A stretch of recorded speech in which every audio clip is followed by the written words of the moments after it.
Өзгөчө кырдаалдар учурунда ар бир мүнөт маанилүү, бирок кээ бир адамдарды эвакуация жасоо татаалыраак болушу мүмкүн. Эл аралык ченемдер так принциптерди белгилейт жана алар Бириккен Улуттар Уюмунун майыптыгы бар адамдардын укуктары жөнүндө конвенциясында бекитилген. Биринчи эреже — сый урмат. Адегенде адамга түшүндүрбөй туруп, мүмкүн болсо макулдугун албай туруп, аны жер которуп жылдырууга болбойт. Сизге кантип жардам берейин деген суроо менен кайрылган туура. Мүмкүнчүлүккө жараша адамды коляскасы менен бирге эвакуациялоо керек. Коляска жөн гана кыймылдоо каражаты эмес. Коляска адамдын өз алдынча абалынын бир бөлүгү.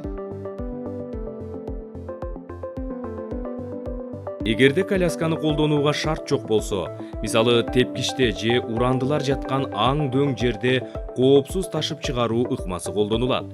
Мүмкүнчүлүккө жараша атайын эвакуациялоо каражаттарын тепкичтер үчүн эвакуациялык креслолордо, замбилди, эвакуациялык матты, пандустар менен көтөргүч жабдууларды пайдаланса, андан бетер жакшы. Анткени иш тезирээк жылат жана коляска колдонгон адамга да коопсуз ыңгайлуу болот. Замбил суу өткөрбөй турган материалдан жасалган, байлап бекитип коюучу курлары бар, кармагыч туткалары бар, жатканга жумшак, жайлуу, майыптыгы бар адамды көтөрүп жүрүүгө арналган жеңил жана ыңгайлуу чакан шайман.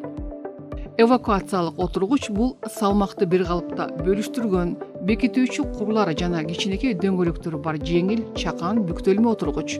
Аны бир адам башкара алат. Тепкичтер, коридорлор жана тар өтмөктөр аркылуу ташып чыгаруу үчүн жасалган.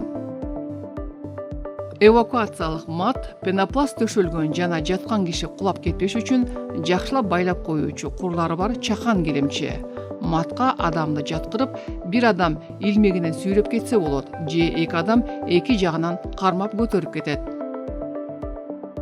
Жеткиликтүү эвакуациялык чөйрөнү алдын ала камсыз кылуу олуттуу мааниге ээ болот. Ал үчүн түшүнүктүү жана жеткиликтүү чыгуу маршруттарын түзүп коюу керек. Баскан жолдорду көз көргүдөй жарыктандыруу зарыл. Баардык этаптарда жардам берип, коштоп жүрүү зарыл. Эвакуация имараттан чыгарып коюу менен бүтүп калбайт. Төмөнкү милдеттер алдыда турат. Коопсуз жерге чейин коштоп баруу керек. Дары-дармектерге жана реабилитациялык каражаттарга жеткиликтүүлүктү камсыз кылуу керек. Жакындарынан же коштоп жүргөн адамдарынан ажыратпау керек. Инклюзивдүү эвакуация ар бир адамдын коомчулук алдындагы жоопкерчилиги. Жөнөкөй принциптерди сактаңыз. Адамдын өмүрүн, ден соолугун жана кадыр баркын сактап каласыз.